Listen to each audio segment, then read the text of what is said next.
Así que shalom de nuevo, buenas noches a todos los que se han conectado. Gracias por estar una noche más con nosotros. En esta noche pues en lo que llamamos estudio de discipulado, que son unos cuantos estudios que hemos estado haciendo desde el año pasado. Se encuentran todos en YouTube. Simplemente tienen que buscar bajo el discipulado y hay varios temas, muchos temas que son básicos, que sería bueno, sobre todo las personas que se están comenzando en este caminar, que los vea, que lo escuche y así le da una idea de varias cosas que nos ayuda en este caminar, conocer ciertos conceptos básicos. Y esta noche lo que quería hacer era darle oportunidad de nuevo, una vez lo hicimos hace ya varios meses, tener la oportunidad de hacer preguntas y tratar de contestarlas o escuchar o compartir comentarios, porque siempre aprendemos unos de los otros. Así que no es cuestión de que yo sea la que sepa más, sino que todos juntos adquirimos conocimiento y aprendemos cosas nuevas. Así que quiero dar la oportunidad. Sé que algunas personas anoche me comentaron que después que terminamos con el pastor Augusto se quedaron con algunas preguntas respecto al templo. De nuevo, yo no soy experta, yo no lo sé todo. Lo poquito que hace, pues lo sé, que sé, trataré de compartirlo con ustedes y contestar lo mejor posible. Si no tengo respuesta, la buscamos.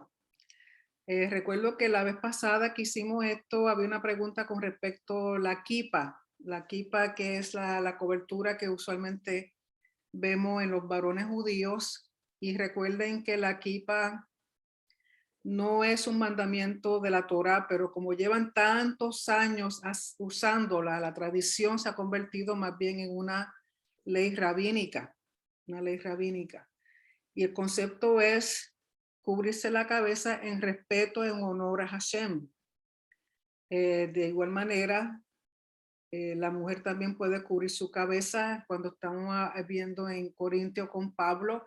Recuerden que en las cartas apostólicas, dependiendo a quién le está escribiendo Pablo al pueblo, van a haber diferentes tradiciones, diferentes costumbres. Bajo el Imperio Romano era costumbre los varones, cubrirse la cabeza cuando estaban rezando u orando. ¿Por qué? Porque para ese tiempo Roma había muchos templos paganos y había muchos ídolos, estatuas por todos sitios, en las calles, en una forma pública. Y a veces los varones se paraban, se detenían a orarle a sus dioses y se cubrían su cabeza, pero eso era un ambiente público. Cuando Pablo le dice al varón que no se cubre la cabeza, en referencia a eso, que mientras está en público en la calle, no se cubrieran su cabeza para que las personas no pensaran que le estaban rezando a los dioses paganos de Roma. Pero sí, mientras estaban dentro del templo es un mandamiento que los levitas, los sacerdotes cubran su cabeza y no tan solo cubran su cabeza, sino que tengan su pelo recortado de una manera que se vea modesta, que se vea en su lugar su cabello, que se vean bien. ¿Por qué? Porque se están presentando al Rey del Universo en sus servicios. Por lo tanto, sí, eso sí es un mandamiento a los sacerdotes y a los levitas. Pero también, por respeto, muchos de los varones que iban al templo cubrían su cabeza con su talit o algún tipo de manto. La mujer en ese tiempo, más bien por eh, costumbre cultural, y aún hoy día las mujeres ortodoxas cubren su cabello en una forma de modestia y para honrar a su esposo se cubren su cabeza. Y culturalmente, sobre todo en el Medio Oriente, mujeres que tienen su cabeza cubierta dan a entender que están casadas. También Pablo tenía que lidiar con, en la costumbre romana, las mujeres romanas se vestían muy bien fabulosas y se destacaban por sus peinados y muchas cosas. Entonces se veía como algo provocativo cuando una mujer no cubría su cabeza. Y dependiendo de la cultura, recuerden, dependiendo de la ciudad, el sitio, recuerden que para ese tiempo, el antiguo Medio Oriente, la ropa distinguía la clase social del individuo. La ropa que usaba tanto el hombre como la mujer dejaba saber si eran pobres, si eran ricos, si eran viudas, si eran solteras, si eran prostitutas, si eran religiosos, si eran sacerdotisas del templo. O sea que había una serie de vestimenta que indicaba la clase social de las personas. Pero la mujer romana, la que tenía dinero, tendía a vestirse con muchas prendas, con mucha ropa muy fina, muchos peinados, y no cubrían su cabeza porque mostraban aristocracia en otras formas, mientras que la mujer casada era la que usualmente se cubría su cabeza. De nuevo, esto de cubrirse la cabeza es algo cultural, más que otra cosa, pero en la palabra, en la Torá, a quien se le exige que cubran su cabeza es a los levitas y sacerdotes, mientras que por tradición y costumbre, varones usan una kipa en respeto y honor a Hashem. No es un mandamiento de la Torá, pero lo han hecho un mandamiento rabínico. ¿Okay? Pero tenemos que entender también que aún dentro de las diferentes sectas del judaísmo, por ejemplo, el judaísmo que son reformistas, muchos de ellos no usan kippah. O sea que de nuevo es algo, son tradiciones, son costumbres, no es un mandato de la Torá, pero sí un mandato rabínico. Okay. Preguntas. Dice, a ver, los levitas se cubrían la cabeza dentro del templo. Solamente en el templo el levita cubría y el sacerdote cubría su cabeza. Cuando estaban orando, cuando estaban haciendo servicio del templo, cubrían su cabeza, pero si estaban visitando el templo, recuerden que parte de las cosas que se hacían en el templo era participar en las oraciones. Mientras se hacían los servicios, se hacían una serie de oraciones. Entonces, dentro del recinto del templo, lo que llamamos, una vez entraban del Soreg hacia el santuario, muchos de ellos cubrían su cabeza, al igual que las mujeres, por respeto y reverencia, pero no estaban obligados a hacerlo. Quienes estaban obligados a hacerlo eran los sacerdotes y los levitas. ¿Alguna pregunta, algo que quieran discutir o comentar en confianza?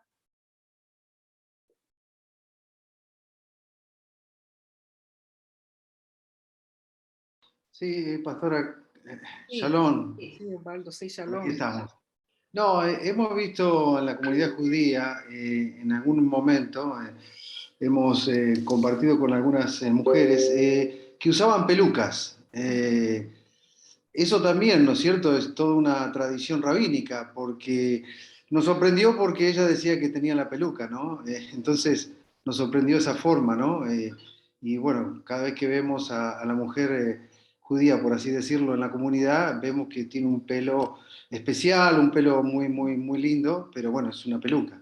Sí, es usualmente la mujer ortodoxa, y cuando digo ortodoxa, las ultra ortodoxas rapan su cabeza y usan una peluca, y eso vino de una tradición, sobre todo de los judíos ashkenazi durante el tiempo en que vivieron en Alemania en la situación del holocausto, que si ustedes han leído algo del holocausto saben que Hitler le rapaba la cabeza a las mujeres. ¿Por qué? Porque eso era una deshonra. Cortarle el cabello a una mujer era una deshonra. Pues se mantuvo la costumbre y lo que hacen es que usan una peluca y de nuevo algunas se rapan completamente la cabeza, otras no, pero de nuevo es una forma para que su cabello sea solamente para su esposo, que sea algo para que el esposo disfrute y no nadie más. Pero no son todas las judías, sino un grupo específico dentro del judaísmo, usualmente la mujer ortodoxa, ultra ortodoxa, en la que usa peluca. En vez de cubrirse su cabello, como hacen muchas de ellas, pues entonces simplemente usan una peluca. De nuevo, son tradiciones, costumbres, que con el pasar del tiempo, algunos grupos lo hacen tanto que se convierte en una ley rabínica, ¿okay? A diferencia de una ley de la Torá. ¿Okay? Entonces ahí es donde vienen, hay que hacer una distinción entre lo que dice la Torá, los mandamientos de la Torá, y leyes que se han convertido en mandamientos por tradiciones y costumbres rabínicas. ¿Okay? Hay una diferencia. Excelente. Gracias. Sí, a la orden. Pastor Jesús. Una pregunta a Shalom a todos. De acuerdo a la Torá, ¿Qué es el paraíso o qué es el infierno? Bueno, paraíso es un término que en sí no se encuentra en la Torá, lo que sí habla es del Edén. El Edén, el paraíso da a entender un lugar ideal, un lugar como fue el Edén inicialmente. Y es a lo que uno desea regresar porque es el propósito de Hashem. Hashem está tratando de volver todas las cosas de nuevo como al principio, como en el Edén. El propósito del paraíso o del Edén es poder Hashem habitar con su pueblo, con su creación, un espacio sagrado, en un tiempo sagrado en donde todo está dentro de los requisitos de Kedusha para que Hashem pueda estar presente. El infierno son conceptos más bien, dependiendo cómo lo esté leyendo. En el griego, usualmente donde sale Gehinnom, donde sale infierno, donde sale conceptos así. En sí son, ¿cómo explicarlo? Son cosas que no están dentro de la Torá como tal. Son conceptos que fueron añadidos, como se entendieron con el transcurrir del tiempo según el pueblo judío fue mezclándose con otras culturas, donde eso se ve más fuerte es para el tiempo de la escritura apostólica. Muchas de las cosas que surgieron para ese tiempo, sobre todo cuando está leyendo el Nuevo Testamento, uno ve conceptos así, provienen más bien de mitologías griegas y romanas, como ellos entendían ser un lugar de castigo para aquellas personas pues, que vivieron una vida no agradable a Dios y que no seguían conforme a la Torah. El infierno en sí no es un concepto, el judío en sí no cree en eso, no cree en el infierno. Son conceptos más bien basados en cultura greco-romana.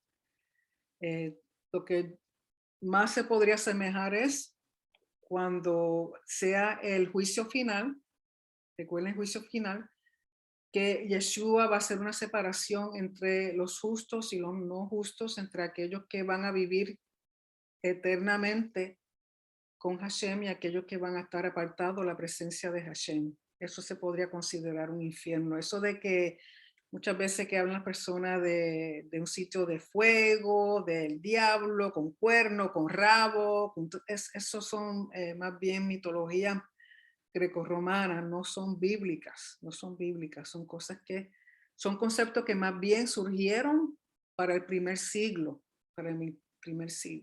El judío no cree, o sea, en el infierno sí se habla de un castigo y cuál es el peor castigo que un individuo puede tener. Una separación de Hashem, estar completamente separado de Hashem, que es lo que habla en el libro de Revelación, cuando habla de un lago de fuego. ¿Y por qué lago? Recuerden que el lago en términos de agua, en este caso es un lago que tiene fuego, es una forma de hacer juicio, Pero eso no es hasta que sea el juicio final, que el infierno o el castigo es una separación eterna de Hashem, no poder estar en su presencia. ¿Okay? Sí, Ingrid.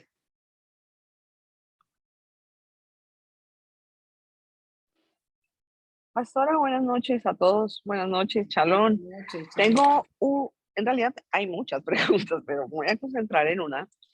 Y es que sé que es prohibido o se recalca que para poder celebrar Pesach deben estar todos los varones, independiente de la edad, en el convenio o en el pacto de la circuncisión.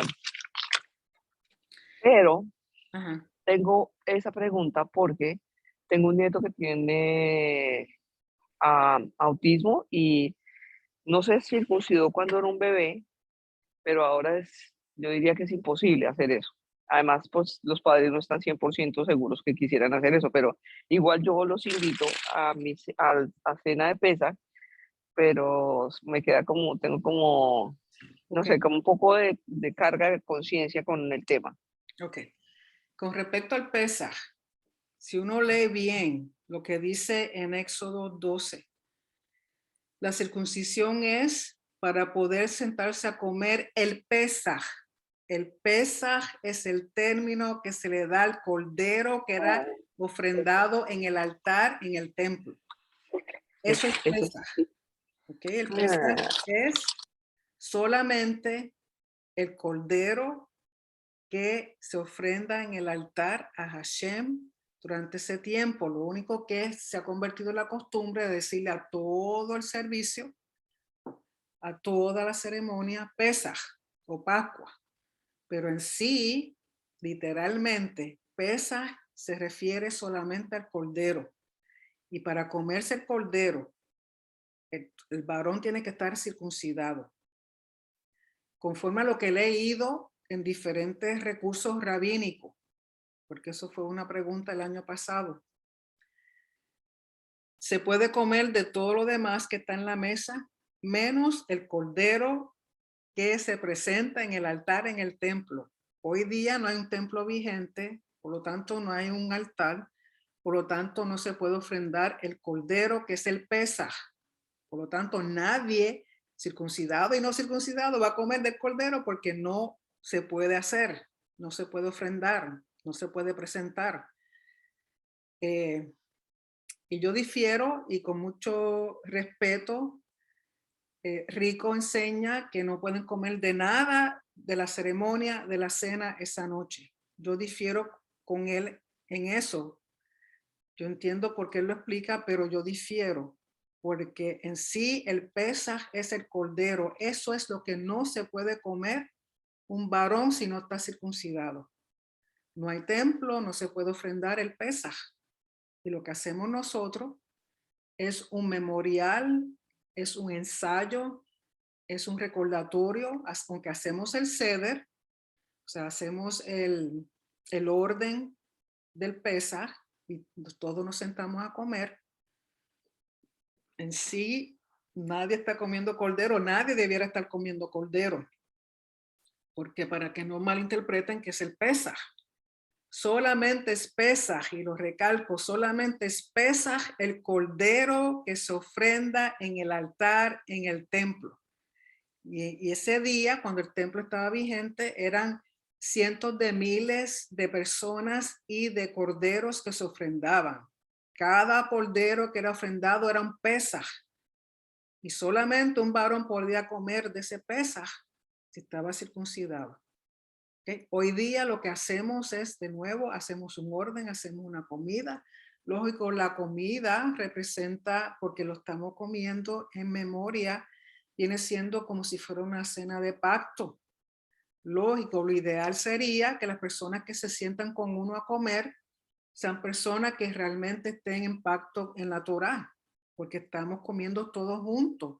Y en el antiguo Medio Oriente, la costumbre era que cuando las personas se sentaban a comer, se sentaban a comer aquellos que estaban en acuerdo. ¿Okay? Si usted invita a alguna persona que no está de acuerdo con usted, yo, de nuevo, difiero con ciertas cosas. Yo pienso, es una comida, debieran por lo menos entender, escuchar, aprender. Si la comen, yo no creo que van a ir al infierno, ni creo que le van a caer rayo encima, ni creo que Hashem se enoje por eso. Pienso yo. De nuevo, ¿por qué? Porque en sí no es el Pesaj, no es el cordero, que es lo que sí representa el pacto, que sí lo que representa lo que pasó en el Éxodo, que sí es lo que representa el convenio, que sí lo que representa la ofrenda dedicada exclusivamente a Hashem, ese corderito. Así como yo lo entiendo, como yo lo interpreto por lo que he leído.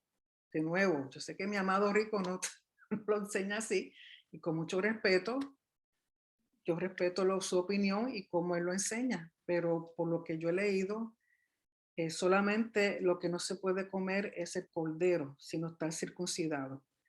Si usted, como quiera, la circuncisión debe ser algo que todo varón que dice creer en Yeshua y seguir la Torah debiera hacerlo en algún momento en su vida. porque esa es la señal del pacto. Si usted está en pacto, usted debe hacerlo. Eso es parte de, es lo que se espera, es lo que Hashem espera, porque es la señal.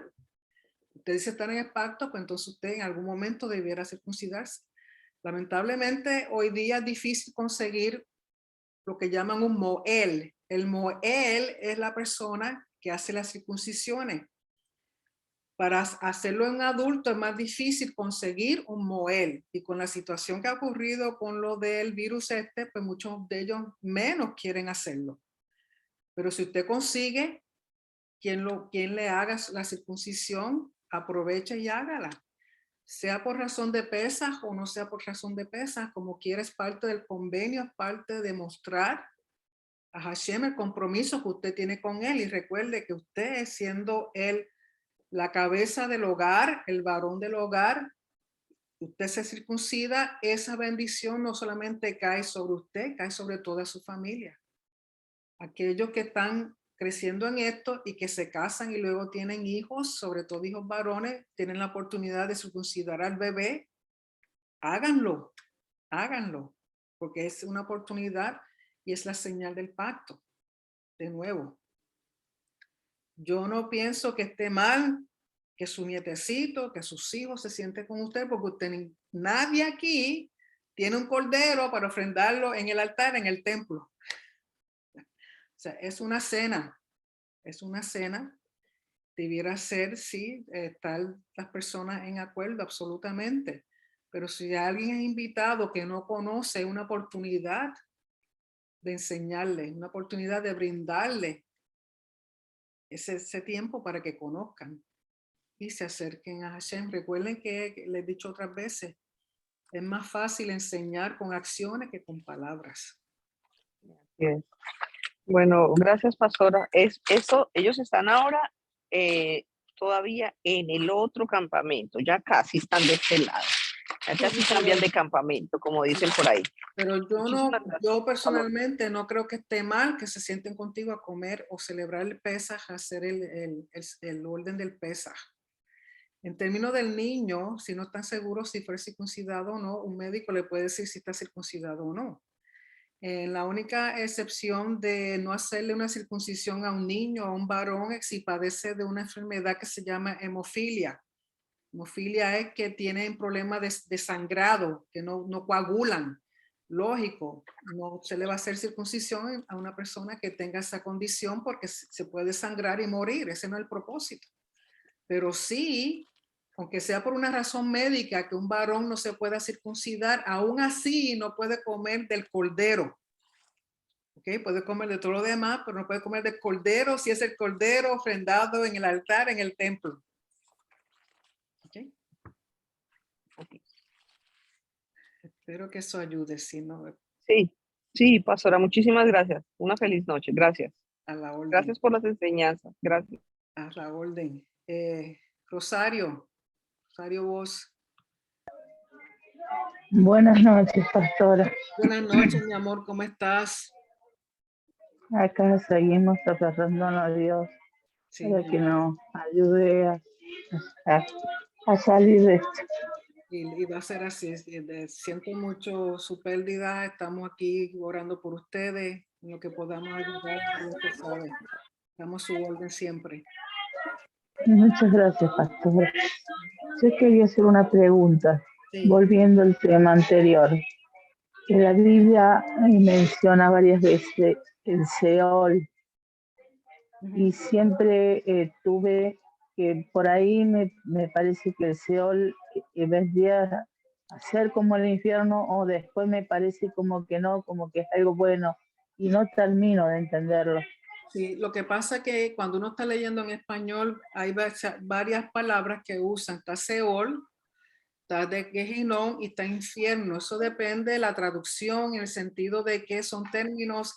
Seol es en hebreo, Gehinnom, no sé si en arameo, y infierno es griego, me parece. Que son tres términos que significan lo mismo, pero no son en diferentes lenguajes. Seol, lo único que realmente Seol significa es en el lugar donde enterrada una persona, sepulcro. Ese es el Seol, a donde entierran la persona. De acuerdo a las mitologías, de acuerdo a los conceptos que surgieron en el primer siglo, lo asocian con infierno, lo asocian con Gehinnom, pero realmente si uno lo busca, que traza esa palabra al hebreo de nuevo, es Seol. Y Seol no es otra cosa que donde entierran al individuo. Si hay pies bajo tierra, eso es el Seol. Porque lo que tenemos que entender que una vez una persona muere, el espíritu es algo que regresa a Hashem. El alma se queda en un estado durmiendo. El cuerpo se deshace. Pero esa alma queda en un estado dormitando. O sea, no sabe de qué está pasando, no tiene memoria, no puede hablar, no puede hacer, o sea, está. Por eso muchas veces cuando uno está leyendo en la palabra, dice, fulano de tal durmió o asociado con el dormir. La muerte lo asocian como si fuera un dormir. Y ese individuo, el día que seamos todos resucitados, cuando se levante, no va a tener ni idea de cuánto tiempo ha pasado. Es como si hubiera acostado, se hubiera levantado enseguida. O sea, una vez la persona que fallece no tiene concepto de tiempo ni de nada, está en un estado de dormir. Por lo tanto, el Seol que en sí lo que significa es donde el cuerpo es enterrado. Cuando lo van traduciendo, algunas veces lo traducen infierno, por eso es importante ver el lenguaje original y volverlo a rastrear al hebreo. Seol es simplemente donde entierran al individuo. Ahora sí, ahora lo entendí. Okay. Muchas gracias, pastores. A la orden. Celia. Shalom. Shalom.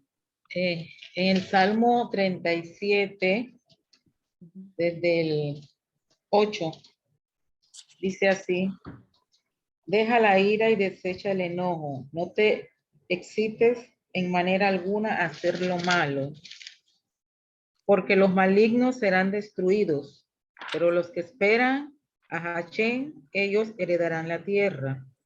Pues de aquí a poco no existirá el malo, observará su lugar y no estará allí. ¿Cómo podemos interpretar esto? ¿Cómo que el malo ya no va a estar más? O sea, va a llegar un tiempo en que no va a haber más maldad. O sea, va a llegar un tiempo que no va a haber más maldad. ¿Por qué? Porque cuando se pase a la eternidad no va a haber más maldad. O sea, está hablando de un tiempo en que la maldad va a desaparecer por completo. ¿Por qué? Porque como estaba hablando hace unos minutos, en el juicio final, aquellos que van a la vida eterna, es vida eterna con Hashem eternamente. Y ya ahí no va a haber maldad. ¿Por qué? Porque volvemos de nuevo a la etapa, al tiempo de la creación original, cuando estaba el Edén, cuando estaba Hashem morando con su creación. El propósito es que Hashem vuelva otra vez a morar con su creación. Por lo tanto, no puede haber maldad. Por eso cuando la maldad salió de Adán y Eva, Hashem se tuvo que separar de ellos. Los tuvo que sacar del jardín, los tuvo que sacar del Edén.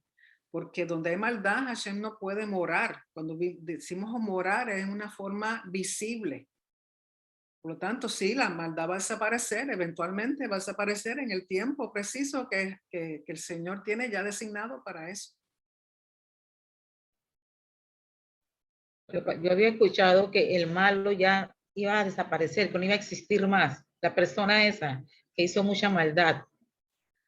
Bueno, si es el individuo que nunca se arrepintió, que nunca le importó la Torá, que nunca le importó acercarse a Hashem, a tener una relación con él, ese individuo es imposible que venga a morar eternamente en la presencia de Hashem. O sea, su lugar va a ser una separación total. En el sentido de que no, pero cuando esté esa separación, ya ese individuo no puede hacer nada más.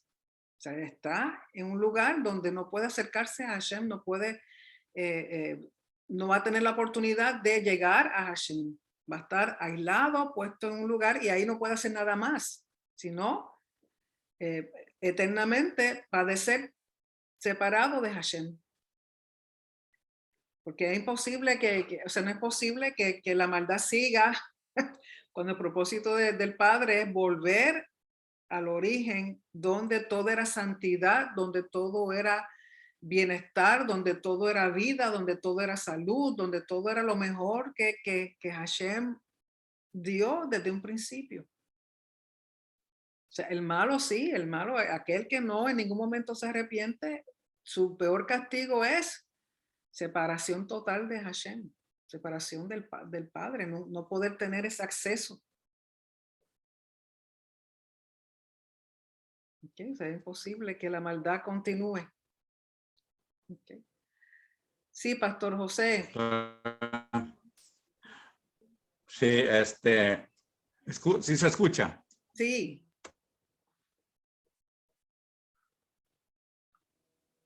Apagó el micrófono, Pastor José, tiene que abrir el micrófono de nuevo. Ahí.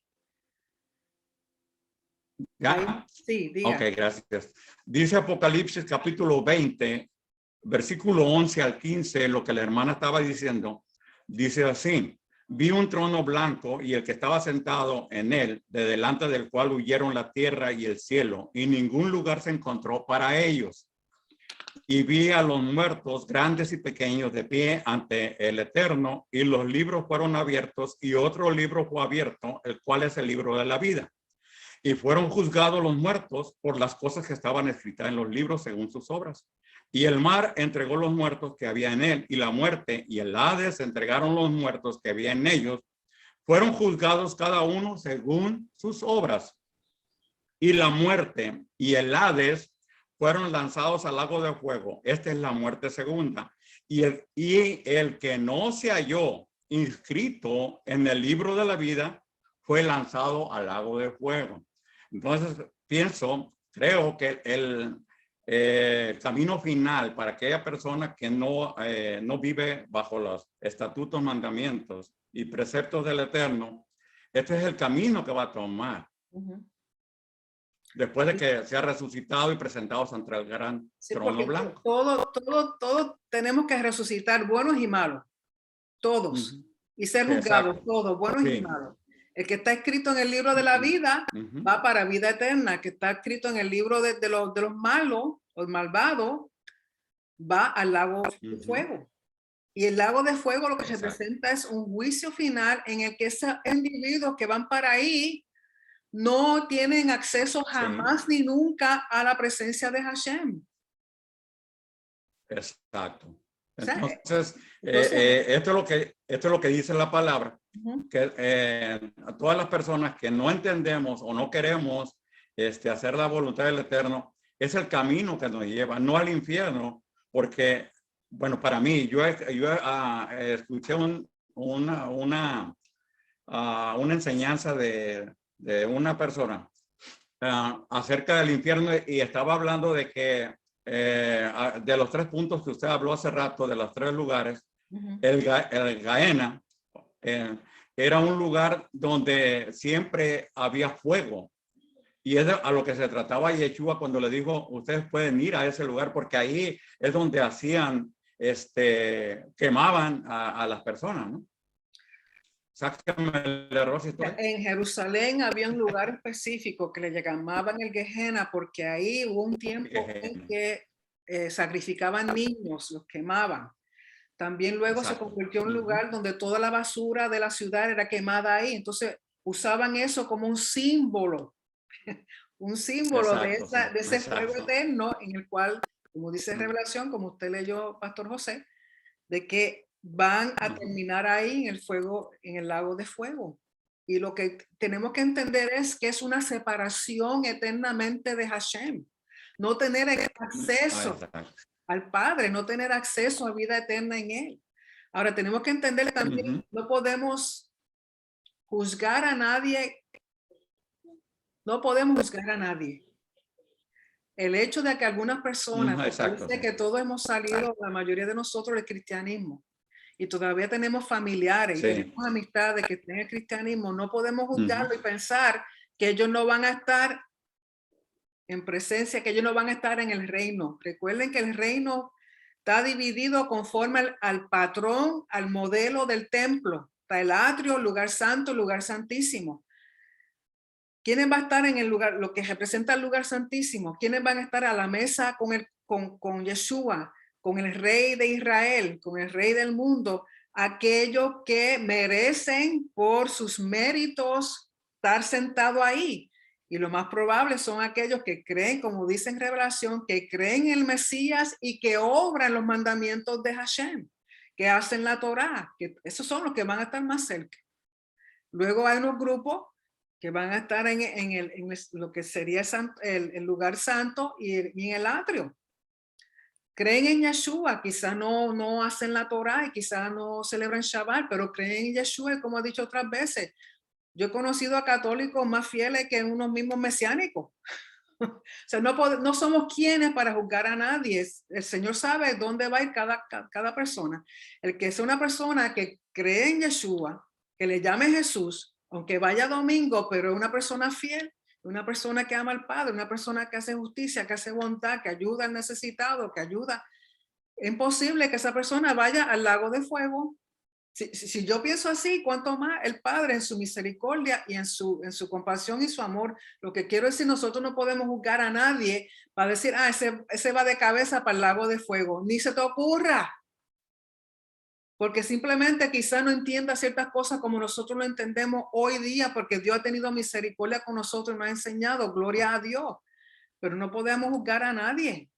No podemos juzgar absolutamente a nadie. Por eso Hashem es juez y es juez justo y recto. Los que van para ese lago de fuego, yo le aseguro a usted que no creen ni en la luz eléctrica. No creen en nada, ni en nadie, y ni la palabra. O sea, son personas que realmente toda su vida, en ningún momento reconocieron la existencia de Hashem. Ni hicieron nada por honrarlo y glorificarlo. Por lo tanto, no podemos juzgar a nadie. Pero sí, yo entiendo que el patrón es el mismo. El patrón cuando estaba el jardín, el patrón cuando se hizo el tabernáculo, el patrón del templo, es el mismo patrón que se va a seguir en el reino. O sea, no todo el mundo va a merecer estar sentado a la mesa del Cordero. Usted procure ser merecedor de ese privilegio, de esa bendición, de sentarse a la mesa con el Cordero. Igual como Yeshua tenía 500 discípulos. De esos 500, él tenía un grupo de 12 que eran más cercanos a él. De ese grupo de 12 había 3 que era aún más cercano a él y más íntimo con él. Y dentro de esos 3 había uno con el cual él era, como decimos en Puerto Rico, uña y carne. Eso también nos muestra, es como nosotros. Tenemos amistades, tenemos familiares. Yo estoy segura que usted no es igual con toda su familia. Hay algunos que usted quiere más y se acerca más y tiene más confianza y comparte más, igualmente con ciertas amistades. De igual manera es en el reino. Hay un lugar específico para los creyentes y de acuerdo a sus obras van a merecer el privilegio de sentarse a la mesa con el Cordero o no sentarse. No es que no estén en el reino, van a estar en el reino, pero quizás en vez de estar en la silla al lado con él, va a estar como a 3,000 millas de lejanía, con unos binoculares. ¿Dónde está? No veo a Yeshua, ¿dónde está? Ok, o sea, así que no juzguemos a nadie, no podemos juzgar a nadie, no importa quién sea. Usted júguese a usted mismo. Usted asegúrese de que está haciendo lo mejor posible por estar sentado al lado de nuestro Mesías. Denny o Víctor. Shalom, aquí estamos los dos. Y el pegadito aquí escuchando. Es que ella es la que habla. Sí. Y tú me dices, di.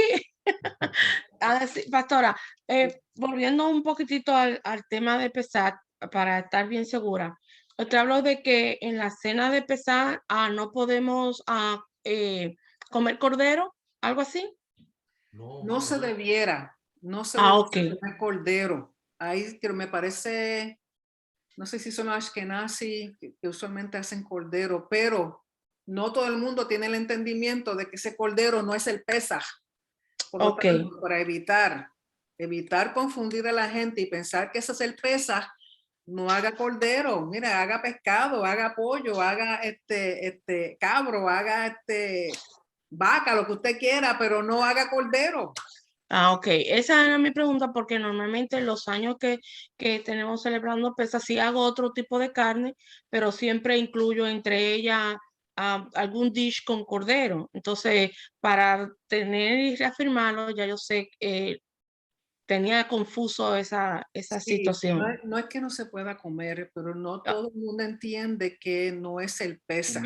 que no es el pesa. Ok. El cordero jamás ni nunca será el Pesaj. A mí no importa dónde usted lo compre, cómo lo haga, cómo lo saboree, Ok. cómo lo come. El Pesaj es el cordero que se ofrendaba en el altar, en el templo en Jerusalén. Ese Ok. es el Pesaj. Ese punto. Y la otra pregunta era que quería, está en San Lucas 12 y es 49, donde dice, fuego viene a echar en la tierra. ¿Y qué? ¿Quién, si ya se ha encendido? De un bautismo tengo que ser bautizado y cómo me angustio hasta que se cumpla. Ahí Yeshua estaba hablando de su bautismo, ¿verdad? Cuando entró Lucas, a ¿de qué? Perdóname. es 12, 49. 49. He venido a traer fuego a la tierra y como quisiera que ya estuviera ardiendo, pero tengo que pasar por la prueba de un bautismo y cuánta angustia siento hasta que se cumpla. Cuando dice, es que Yeshua, recuerda que Yeshua trajo división. Sí, Muchos no creían que era el Mesías, eran los propios hermanos de él y no lo creían el Mesías. O sea, en ese sentido, es que trae fuego, en ese sentido es que trae separación, no es que, y de nuevo, lo ideal es ver esos versos en el griego, del griego pasarlo al hebreo, porque muchas veces ok. lamentablemente no dan la interpretación correcta. Y de nuevo habría que leer el capítulo completo, no solamente esos versos, para entender de qué está Sí. Jesús hablando. Sí, porque al final ya de ese versículo, él dice en el 53, leyendo desde el 51, ¿pensáis que he venido para dar paz a la tierra? Os digo, no, sino disensión, porque de aquí en adelante cinco en una familia estarán divididos, 3 contra 2 y 2 contra 3, y estará dividido el padre contra el hijo y el hijo contra el padre, la madre contra la hija y la hija contra la madre, la suegra con su nuera y la nuera contra su suegra.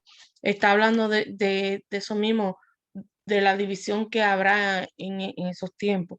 Pero como usted dice, tendría que irme más a fondo cuando leyendo la palabra donde dice que fuego viene a echar a la tierra y quién si ya se ha encendido, para buscarle el contexto a eso. Sí, porque el fuego puede ser en términos de guerra, o sea, en términos de separación, en términos del fuego, ahí el fuego es como en términos de juicio, en términos, o sea, porque recuerda que en este tiempo, si usted, yo le aseguro que cuando uno empieza a caminar en este caminar de la Torá, muchas de las familias de uno se olvidan de uno, no te invitan más, no quieren estar contigo, tú estás loco, quieres ser judío. O sea, eso mismo. Lógico, también como cuando uno entró al cristianismo, si uno viene y procede de familias que eran católicos y tú le dices que está yendo a una iglesia evangélica, ¿qué no te dicen? O sea, de nuevo, por falta de entendimiento, las Pero eso divisiones, o sea, Yeshua y trajo mismo división dentro del judaísmo porque muchos de los líderes religiosos no lo aceptaron como el Mesías, no podían verlo como el Mesías. O sea, en ese sí. sentido, quizás lo que habla es esos versículos. Pero aún hoy día, mientras uno más se mete en esto, uno se encuentra más y más solo. Que muchos vienen y te miran y se van. No quieren saber de ti. No, en eso esa es la frase más común ahora, en eso en que se han metido. Exacto.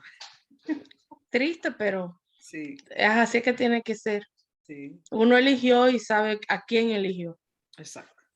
Y eso lo que Gracias. tiene que pensar es, mientras uno es fiel a Hashem, olvídense de los demás. Si los demás no entienden y los demás no quieren aceptar y los demás no quieren estar contigo, mira, esos problemas de ellos. Usted manténgase fiel y leal a quien tiene que ser fiel y leal. Ok. Gracias. Tu orden. Marta. Bendición, pastora, ¿cómo está? Bien, gracias, Señor. Shalom, shalom. Tengo aquí que organizar un poco mis ideas. Miren, yo entiendo que en el año 4000 supuestamente es que nuestro maestro Yeshua resucita, ¿cierto o no?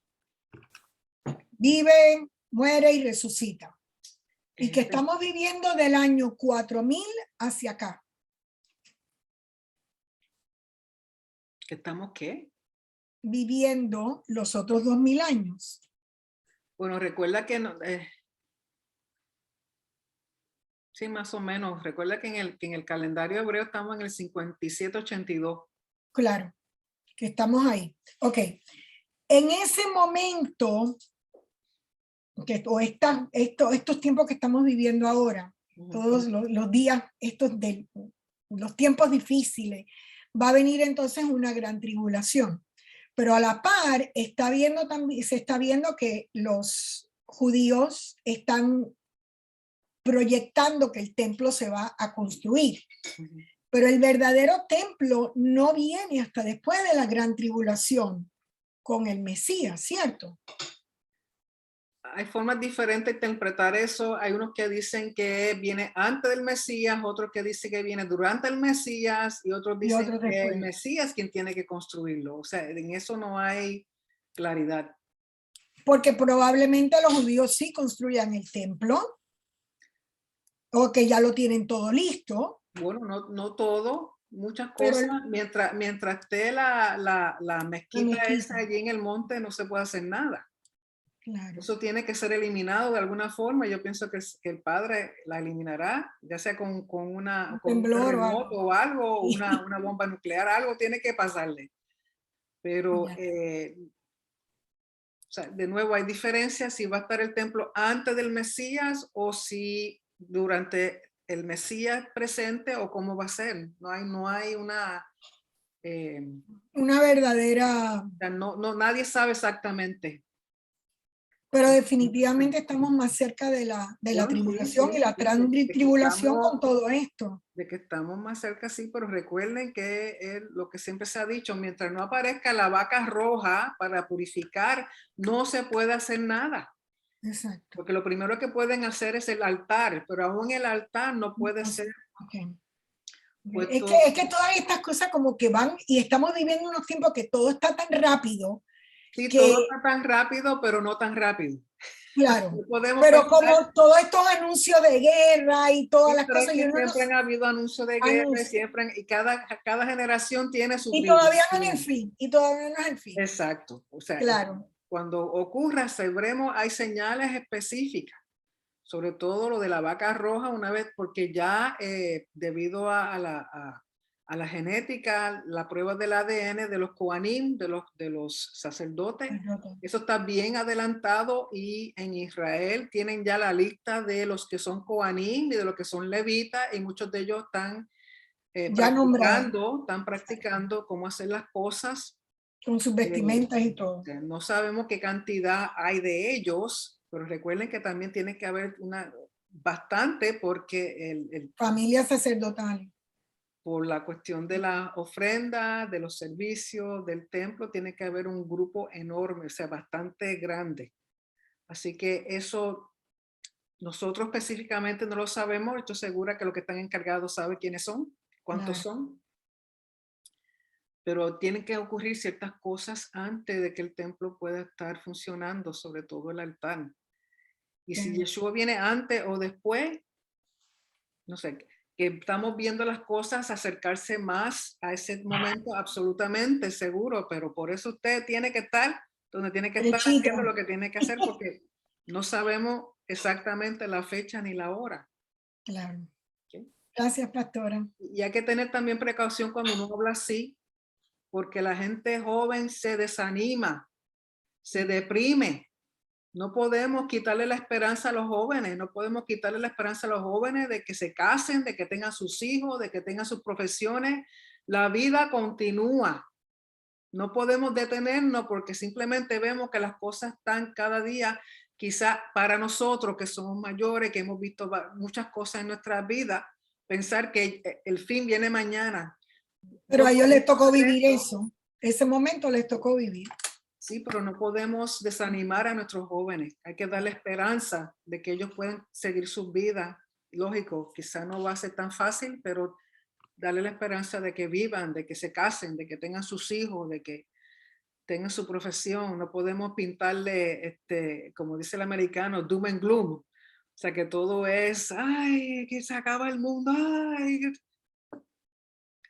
Y aunque fuera así, como quiera, uno tiene que seguir hacia adelante, glorificando el nombre del Señor, compartiendo, dejándole saber a las demás personas que hay esperanza. En Él hay esperanza. Porque la muerte no es nada, la muerte es simplemente un dormir y después luego para un despertar en su presencia. No debemos tener miedo ni temor a nada porque el temor paraliza. Pero por lo tanto, démenle esperanza a nuestros jóvenes, a los niños, de que sí van a vivir, porque muchos de ellos se deprimen y muchos hasta se suicidan pensando que el mundo se acabó y no tienen oportunidad de vivir. O sea que hay que saber manejar a la juventud, darle esperanza sobre todas las cosas. Nosotros como ya más adultos y más maduritos, pues entendemos y vemos ciertas cosas, pero aún así no sabemos realmente cuándo van a ocurrir las cosas completamente. Y los nietos, generación de Josué, para adelante. Seguro, seguro, porque tenemos que también tener esperanza en ellos, de que ellos hagan mejor que nosotros. Propósitos de que ellos hagan mejor de lo que nosotros hemos hecho. Gracias, pastora. A la orden. Hicieron una pregunta aquí, dice, ¿podría explicar el versículo bíblico donde Pablo dice que la mujer debe someterse a su esposo? De nuevo, el término someterse lo están interpretando con la terminología de hoy día, con lo que de nuestra cultura, con lo que vemos.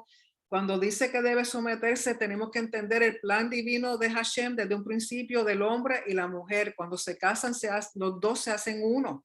Y se hacen uno significa que están a la par. El esposo y la esposa, ninguno es más que el otro.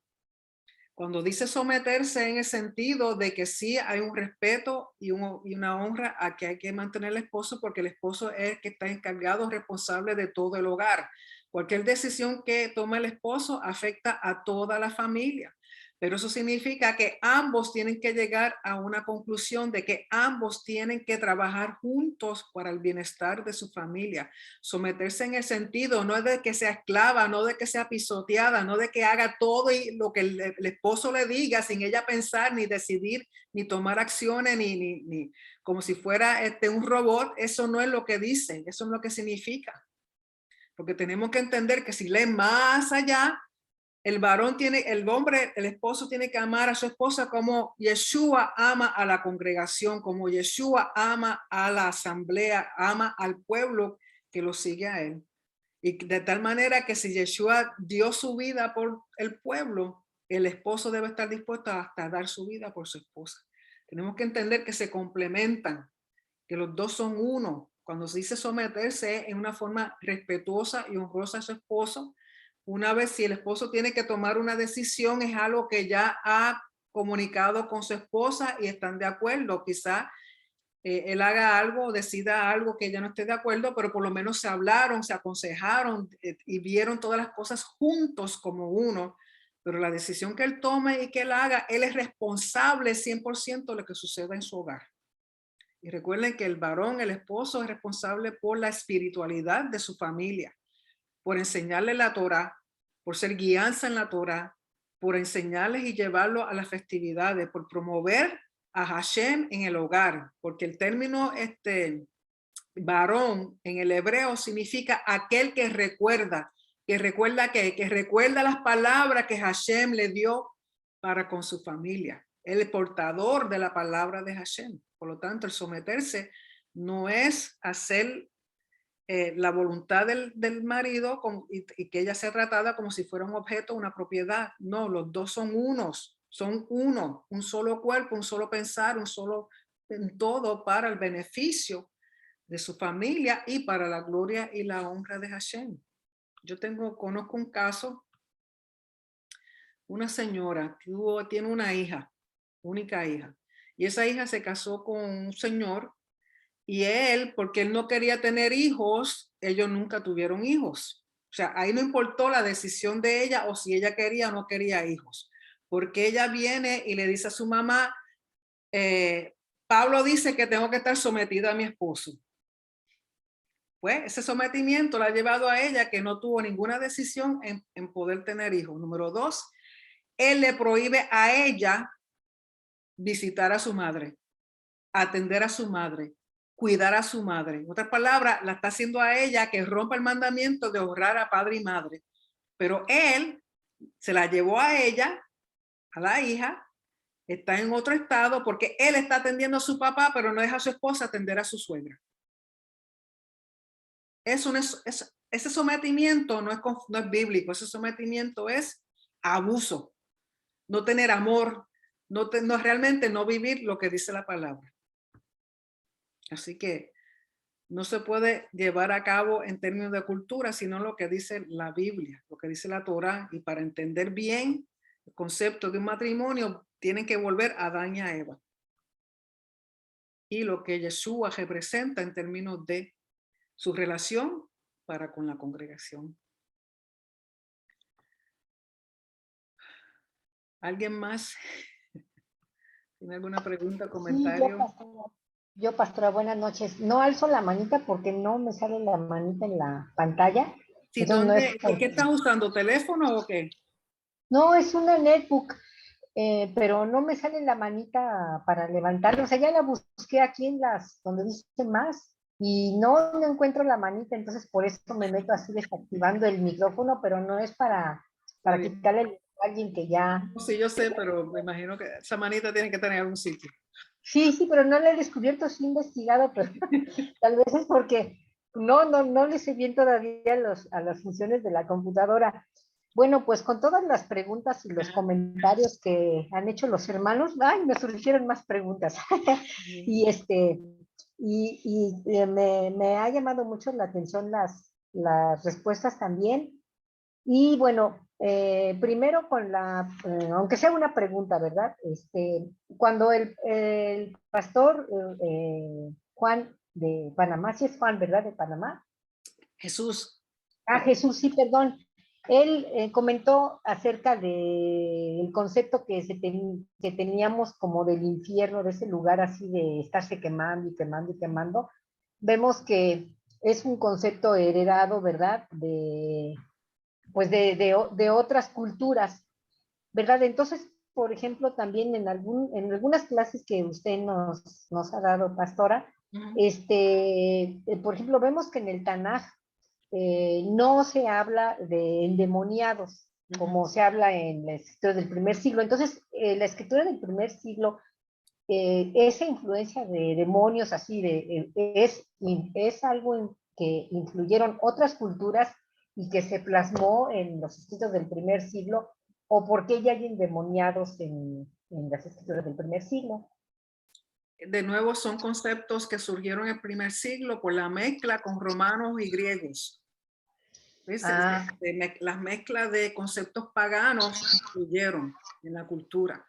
Pero como usted dice, en el Tanaj, en ningún sitio uno encuentra cosas como se leen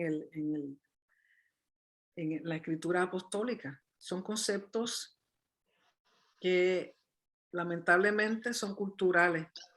Sí, es que, por ejemplo, en el libro de jueces, bueno, cuando es el pasaje, creo que es en primera de jueces, no, en primera de Reyes, cuando está el pasaje de cuando los filisteos capturan el arca, ¿verdad? O sea, porque ahí como que la historia se va desarrollando de que pues cada quien hacía lo que bien le parecía, entonces Hashem estaba enojado con los israelitas, entonces ellos no culpan a demonios porque capturaron el arca, ¿verdad? O que una fuerza maligna estuvo en contra de ellos, sino que ellos se preguntan a sí mismos, pues o sea, se dan cuenta de que ellos están mal que tienen que arrepentirse y que por eso pasó, porque es por eso perdieron esa batalla con los filisteos. O sea, ellos como que entendían más que las cosas negativas que les pasaban, como esas derrotas o hambrunas y todo eso, no se lo atribuían a demonios, sino a su conducta, ¿verdad? De no estar en los pactos con Hashem. Exacto. Pero Ajá. si vemos que cuando ellos devuelven el arca, ¿qué le ponen alrededor al arca? Ah, pues son los tumores y los ratones, ¿no? Ratones y tumores, o sea, ídolos, para tratar de apaciguar al Dios de Israel. Sí, o sea, ellos también se dan cuenta de que están recibiendo un castigo por tener el arca. Exacto. Pero el entendimiento de las culturas paganas era que cualquier cosa mala que ocurría, fuera en la naturaleza o lo que fuera, ellos entendían que eran castigos de los dioses, aunque no sabían por qué la causa específica.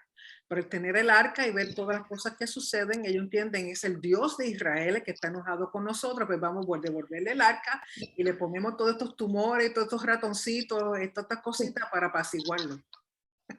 Ah, ok, sí.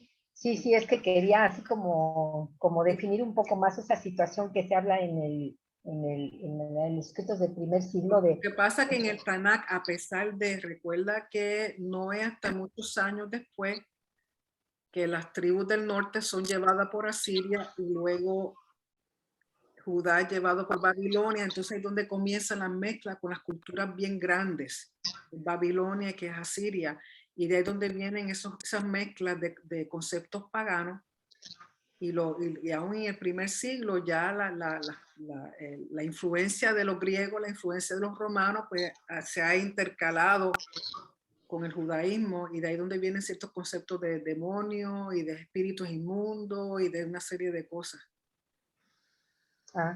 Sí, es que en otra clase usted nos explicó cómo era. Nada más quería que me quedara más claro. Muchas gracias. Buenas noches a todos. A la orden. María, Mari. Shalom, pastora, buenas noches. Shalom, buenas noches. Mire, tengo una consulta referente a la construcción del tercer templo. Tengo personas que le estoy compartiendo la Torá y ellos están un poco, por decir, aterrados cuando se construya el tercer templo. Porque usted sabe, como dice la palabra, que el anti-Mashiach va a venir y se va a sentar ahí. Entonces ellos me preguntan, pero ¿por qué se va a construir si el anti-Mashiach se va a sentar allí? Entonces, en cierto modo, hay como, veo que es como una corriente que quiere venir como tal vez a empañar el retorno del pueblo de Hashem a sus raíces, que tal vez piensan que con todo este movimiento que estamos haciendo Teshuvá, estamos como tal vez promoviendo la venida del anti-Mashiach. Bueno, el templo tiene que ser construido porque es un mandamiento dado a todas las generaciones de que siempre haya un templo vigente. El templo se va a construir y tienen que entender que la situación de que el anti-Mesías entra al templo se siente es para declararse rey de Israel. Es el único propósito con lo cual él lo hace. O sea, cuando el antimesías se sienta, donde se sienta es donde únicamente un rey de Israel podía sentarse. Porque si ustedes estudian el templo, se sabe que en ningún lugar dentro de lo que llaman el azará, el santuario, donde está el altar y el edificio como tal del lugar santo y lugar santísimo, en esa área, en ese atrio, nadie se puede sentar con excepción del rey de Israel.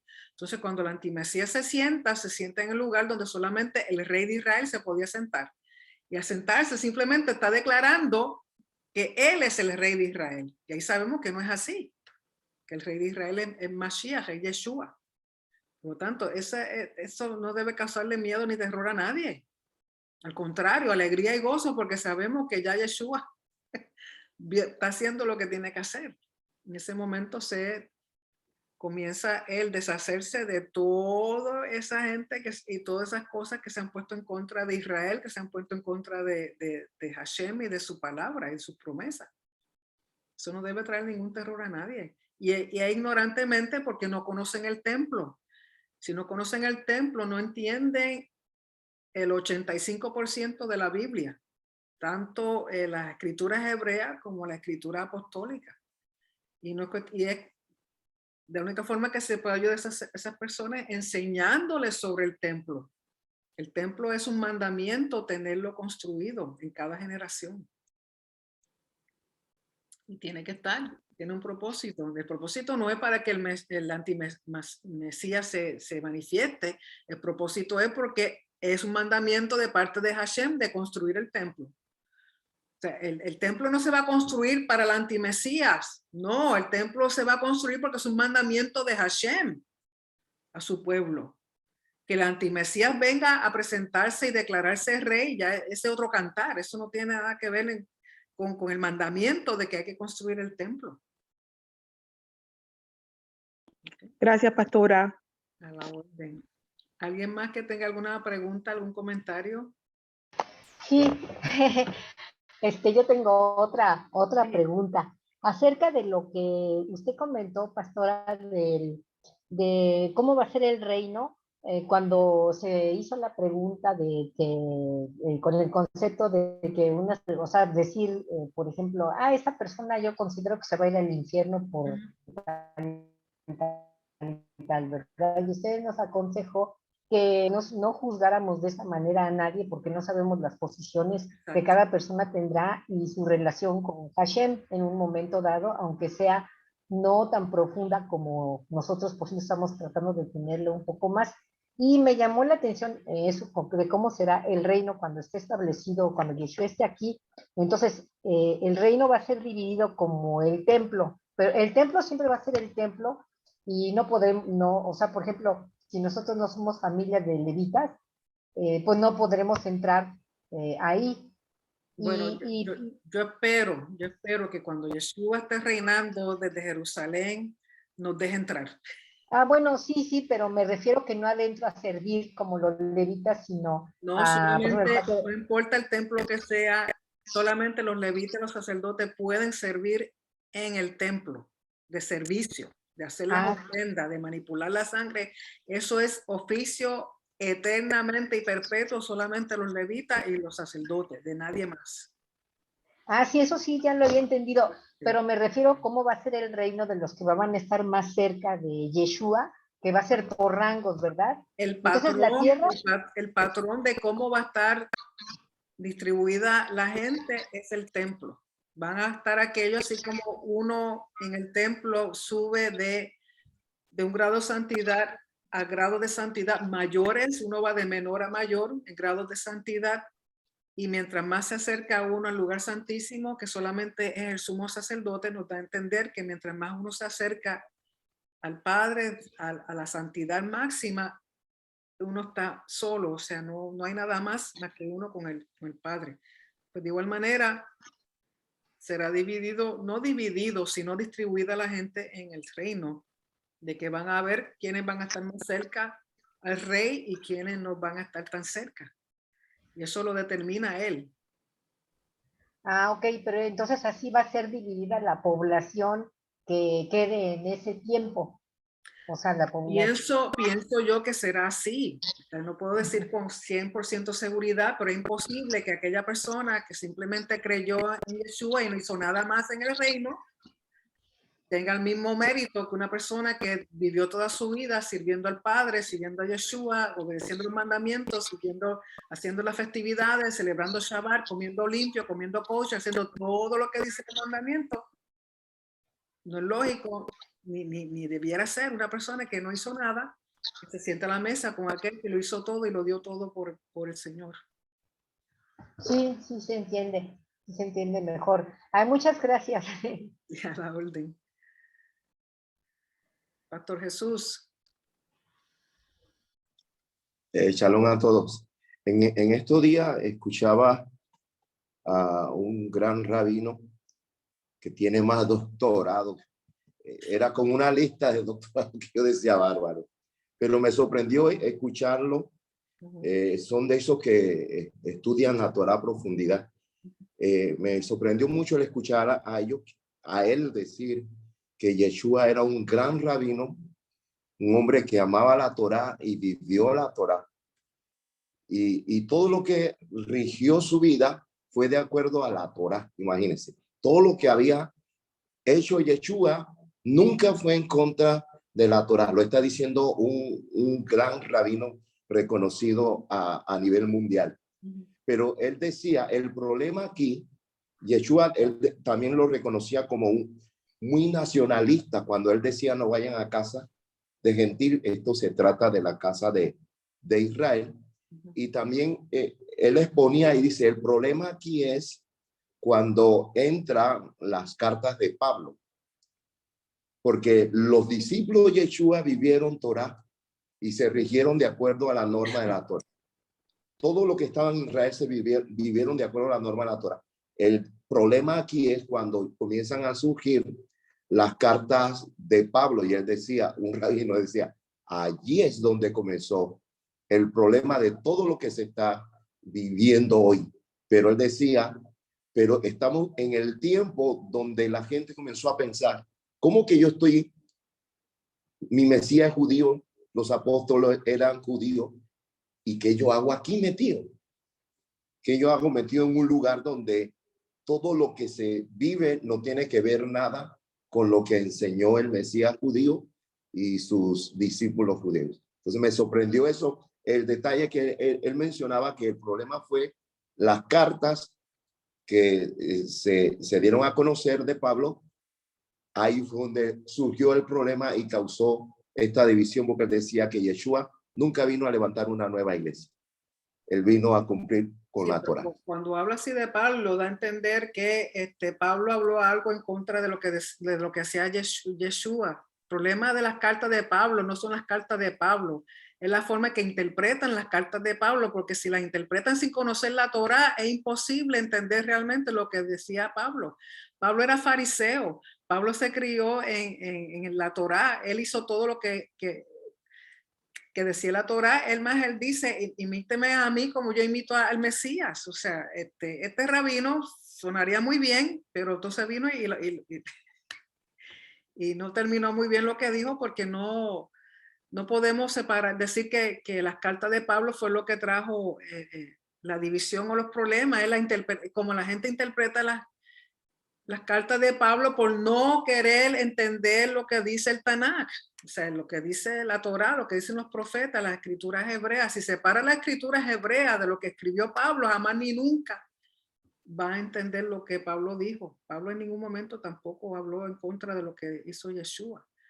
Y este individuo, que no lo conozco ni lo he escuchado, por lo que dice, da a entender de que admira a Yeshua, pero no las admira como el Hijo de Dios ni como el Mesías, sino como un buen hombre recto, justo y profeta, que es la mayoría, como la mayoría de los eruditos judíos lo ven, pero no lo reconocen como el Mesías ni lo reconocen como el Hijo de Hashem. Por lo tanto, las cartas de Pablo, si se leen en el contexto correcto, no tienen ningún problema ni traen ningún problema. ¿Okay? Una pregunta, dice, ¿cómo se define en la Biblia el reino de los cielos? En el otro campamento se entiende que es el cielo de arriba. El reino de los cielos no es otra cosa que el gobierno del rey. Reino de los cielos, cuando dice reino de los cielos, es una forma idiomática de decir el reino de Hashem. Hay muchos términos en la escritura apostólica que es referencia a lo mismo. Cuando dice reino de los cielos, lo que está diciendo es el reino de Hashem. Por lo tanto, el reino de Hashem no es otra cosa que un reino como tiene todo rey. Y es aquí en la tierra, es rey de todo el universo. O sea, el reino de Hashem es el universo completo. Pero en términos de la tierra, cuando dice reino de los cielos, está hablando del reino de Hashem aquí en la tierra, cual va a ser gobernado, administrado y regido por el Mesías, por Mashiach, por Yeshua cuando regrese. es un tipo de gobierno. Y sí, está el reino universal, porque Hashem es el rey soberano del universo completo, y Yeshua será el rey de la tierra completa, del planeta Tierra. Y va a estar reinando desde Jerusalén. Pero no, sí hay un reino, podemos ir en el cielo, pero ese no es el reino a lo cual nosotros vamos a pertenecer, estaremos, sino el reino de aquí en la tierra, donde Yeshua es el rey de la tierra. El rey de los cielos o el rey del universo es Hashem, el rey soberano. Pero también cuando uno está leyendo en las escrituras apostólicas, cuando muchas veces menciona el reino de los cielos, lo que refiere es reino de Hashem. Denny. Sí, referente a lo que el pastor Jesús decía sobre Pablo. Cuando nosotros comenzamos a estudiar la carta de Pablo, yo sufrí un choque bien grande porque decía, ¿qué problema es el de este hombre? Porque y me lo cogí personal, tenía un choque porque cuando tú estás estudiando, por ejemplo, lees Isaías, Ezequiel y comienzas a leer y entonces llegas acá y ves cómo Yeshua decía las cosas y después tanto tiempo atrás viene esta persona a derrumbar básicamente todo, porque yo decía, pero espérate, hay algo que nunca digo yo, aquí alguien está hablando mentira y no es Yeshua. Algo está pasando aquí, claro, porque es que como que te cambia todo. Entonces, cuando comenzamos a estudiar religiones, las diferentes ramificaciones de las religiones, los conceptos de cada quien, de Kunza y todo ese grupo de amiguitos, entonces ahí fue que yo comencé a entender que estudiar el contexto era lo más importante. Y es en el único momento donde uno tiene, como quien dice, que caminar al pasado para entender el presente, en este caso, y poder entender a Pablo. Por eso que yo siempre digo que hay un evangelio a los Burger King, no me le ponga cebolla, no me le ponga tomate, porque es imposible que Pablo se fuera totalmente en contra de lo que Yeshua enseñaba, de lo que los profetas enseñaban. Entonces, siempre cuando tú ves prédicas, solamente porque Pablo dijo, porque Pablo dijo, porque Pablo dijo, pero ¿qué decía Yeshua? ¿A dónde está el peso de lo que Yeshua decía comparándolo con lo que está diciendo Pablo? Entonces ahí es cuando viene que dice que un reino dividido no prevalece, porque entonces Yeshua enseña una cosa, dice una cosa, toda una forma, y tiempo después viene Pablo y va a derrumbar todo eso. O entonces alguien está hablando mentira y hay que averiguar quién es. Entonces, cuando comenzamos a leer ese contexto, entonces las cosas se van aclarando. Exacto, porque Pablo en ningún momento, si Pablo era un fariseo, estudió a los pies de Gamaliel, que Gamaliel fue uno de los presidentes del Sanedrín, o sea, mejor abogado que Pablo no hay nadie en la escritura apostólica. Lo que pasa de nuevo es el contexto, entender el contexto y a quién él está Pablo dirigiéndose, porque recuerda que él dirige sus cartas a diferentes poblaciones, diferentes lugares. Están las culturas, están las tradiciones y de nuevo, si no entiendes, conoces bien la escritura hebrea, no vas a entender a Pablo. Pablo en ningún momento habló en contra de lo que dijo Yeshua ni lo que dice la Torá. Pero hay que sentarse a estudiar y conocer el contexto. Exacto, porque entonces todavía tú a veces le explicas a personas y tú le dices, no, porque esto es así, no, pero Pablo dijo, pero ok, pero si tú me vas a utilizar el Pablo dijo, vamos a separar. Exacto. Exactamente, ¿qué dijo Yeshua? Entonces, pon a peso y estudia, no, que para eso no hay que estudiar, pero vamos a leer lectura comprensiva, como me dice mi esposo, lectura comprensiva, porque jamás y nunca Pablo, que conoció de la forma que conoció a Yeshua, entonces del background que viene Pablo, es imposible. No, porque él se alejó de todo lo que tenía que ver con el judaísmo, que él ese su trabajo era echar abajo el judaísmo y ahora quieren volver a traer esto de nuevo, pero es imposible porque simplemente es imposible. Pero todo me lo resuelven como Pablo dijo. Sí, pero eso es el no entender. Esas personas que hablan así de Pablo es que no han leído jamás ni entienden la escritura hebrea. Pero tampoco, pastora, no les interesa porque sí, no les interesa, no la han leído. No les interesa. Pesa la... más una imagen y algo ya aprendido que abrir su mente para eso mismo, para poder entender. Es mucho trabajo cambiar, que se queden ignorantes. ¿Alguien más? Gracias, Denny. ¿Alguien más? ¿Alguna pregunta o comentario? Franklin, me alegro verte. ¿Cómo te sientes? Aquí mejorando, pastora. Okay. Mucho mejor. Me hace falta mi ayuda idónea. Sí, me imagino que sí. ¿Cómo está? Es difícil. Solamente Hashem me da la fuerza para levantarme y cocinar algo y bajar al segundo piso, porque no es fácil. No es fácil.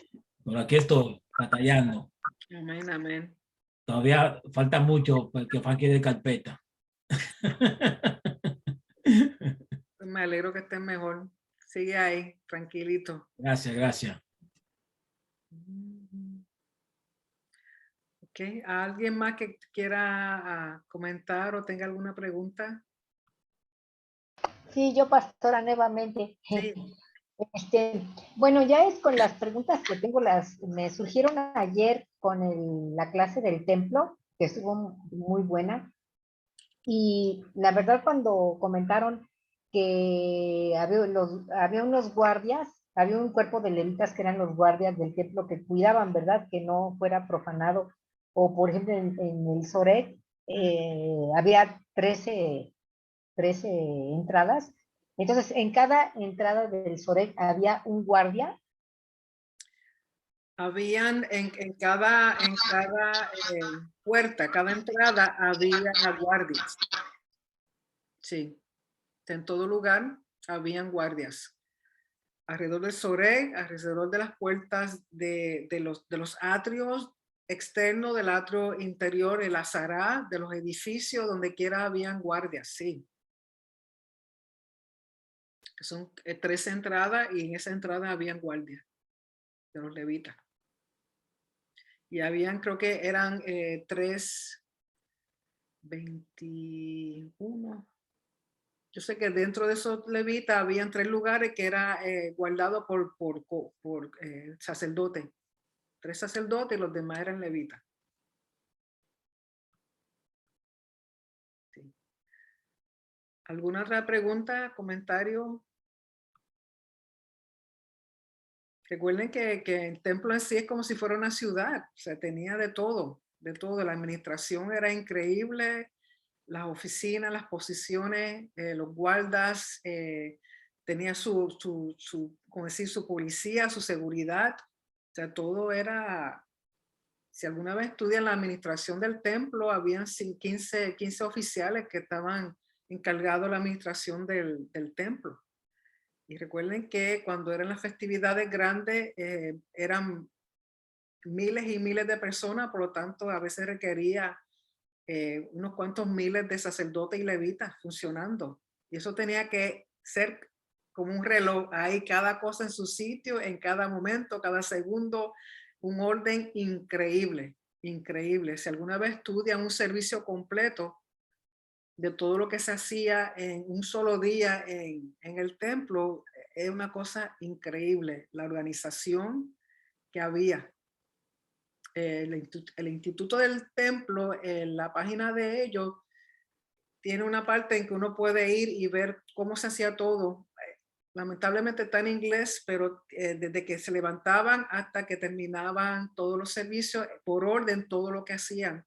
Y el tiempo que tomaba, los salmos asociados, las oraciones asociadas con cada servicio, es una cosa impresionante.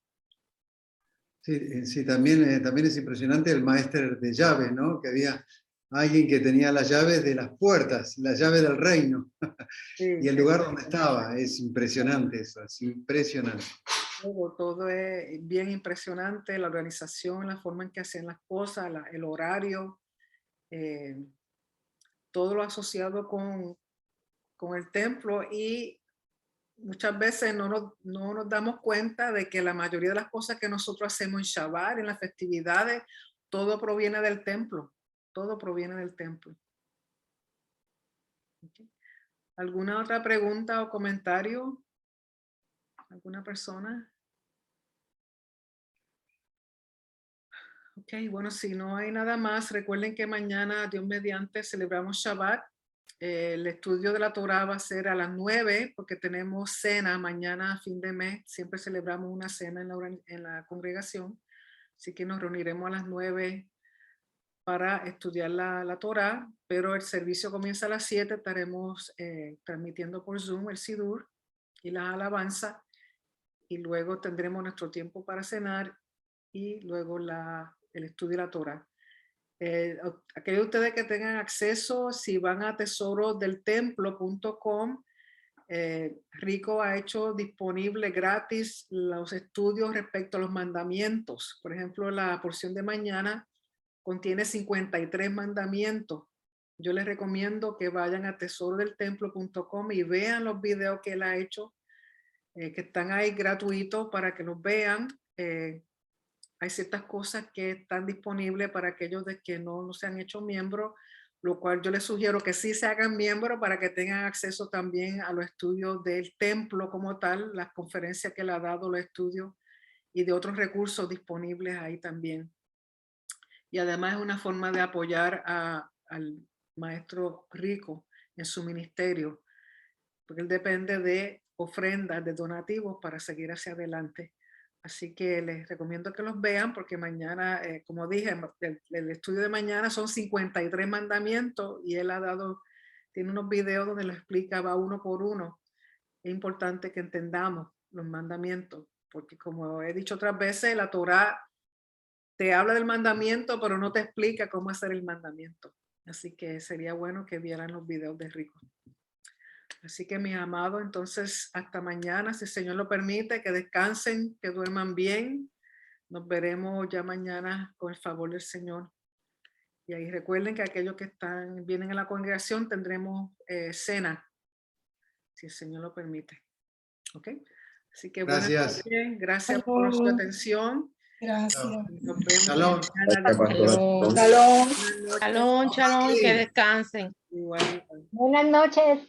Buenas noches. Chao.